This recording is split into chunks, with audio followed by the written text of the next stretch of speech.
বাইকটা সেভেন দিন তো।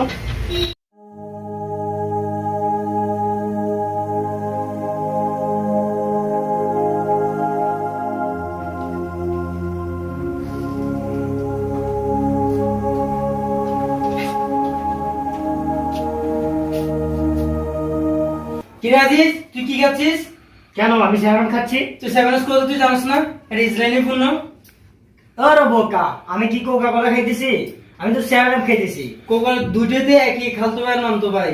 ওরার নামে বেনামে কত পণ্য বাইর করছে আমাদেরকে ধোকা দেওয়ার জন্য। তুই এটা ভাবছিস যে এটা ইসরায়েলি পণ্য না, এটাও ইসরায়েলি পণ্য। আচ্ছা তাহলে এটাও ইসরায়েলি পণ্য? হ্যাঁ। আচ্ছা আমি জানতাম না, এর জন্য আমি খাইতেছিলাম। সেভেন যে ইসরায়েলি পণ্য সেটা তো আমরা জানতাম না, এখন আমরা জানছি। আর আপনার ভাই আলিও তো সেভেন খাচ্ছে। তাই নাকি? হ্যাঁ, এই যে আপনার ভাই আলিও সেভেন খাচ্ছে। চল তো। কি রে আলি, তুই কোকা কোলা খাচ্ছিস?